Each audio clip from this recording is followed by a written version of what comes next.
about this media tab up here. This is where we import our footage. So we can click on the plus button or hit Command or Control I, then navigate to our computer where the video we want to edit is stored. Okay, so I found the clip, selected it, and now you can see it is here in the media pool. So when you click on that video in your media pool, it will start to play and you can get an idea of what it looks like. But this brings us to the second most important tab in my eyes, which is the timeline down here. This is where we actually assemble the footage to create our final video. All you need to do is take the clip that you want to edit, drag it down here onto the timeline, and now you can see in a left to right fashion we have the video that we're going to be editing today. Now, some basic controls with the timeline here. If you ever want to zoom in or zoom out on the timeline, you can come over here and drag this bar, which will allow you to make fine-tune adjustments to your videos. You can also hit Command plus or minus on your keyboard.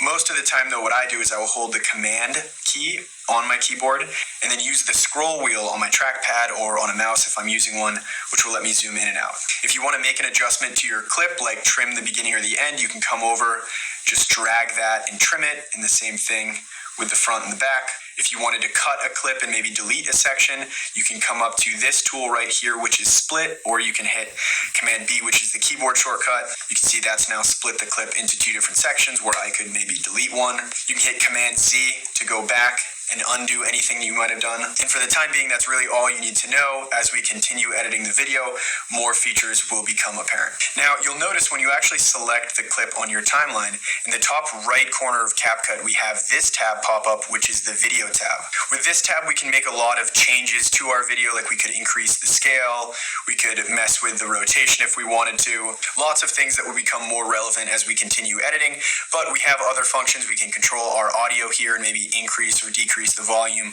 We can make our clips faster or slower in the speed tab.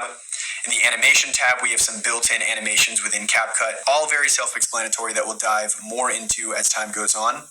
Now, if we deselect a clip on our timeline, so basically click anywhere so that the clip is not highlighted, you'll see this window changes into our project panel where we can see some of the important settings of the entire project that we're editing. For the most part, you can leave all this stuff as is. The only thing I will change for right now is the name of my project.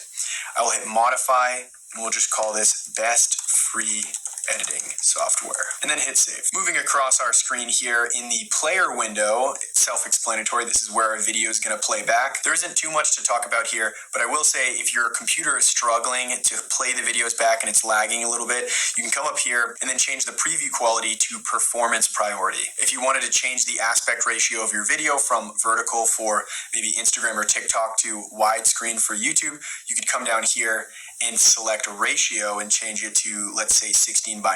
And of course, with this clip, we have the black bars on the left and right. We just have to zoom in and make it fill up the frame.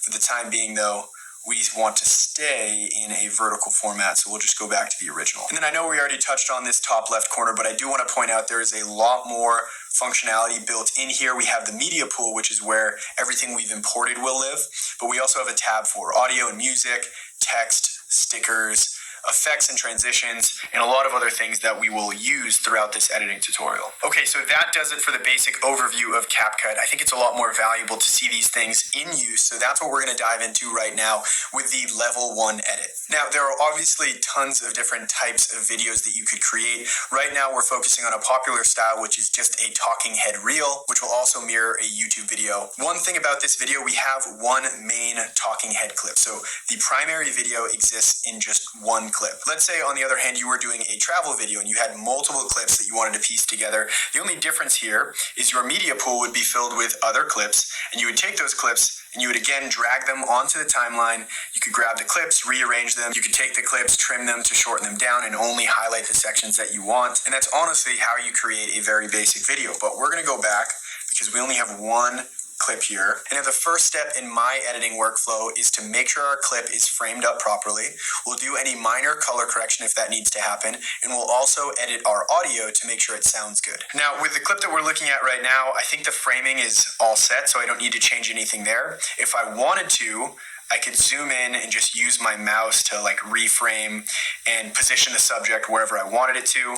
we're not going to do that for now. And then as far as color correction and audio is concerned, same as before, I'm pretty happy with how it sounds and how it looks. But just to show you, if we came up to the audio tab, we could bring the volume down or up depending on how it already sounds. We could do a loudness normalization, which will basically auto adjust the volume to sound very stable throughout the entire clip. And then outside of a few pro features, which we're not going to talk about in this video, we could also just do a basic noise reduction, which can remove some noise from the background. Now I'm already happy with my audio, so we will skip this. The only other thing we do here is adjust the color. So we'll come over here, click on the adjustment. And again, I'm happy with how this looks, but let's say I wanted to, bring the color temperature down. We could do that here. I'm going to hit Command Z though, because we don't need to do that. We could boost the saturation slightly, get those colors to pop. We could adjust the brightness, maybe turn down the brightness just a hair on this. And overall, I'm pretty happy with it. Color correction is an entire topic all by itself. I'd recommend just trying to shoot things as nicely as you can straight out of the camera. So intro steps out of the way, let's now actually edit this footage to make it watchable. And you can see the way that I film is I usually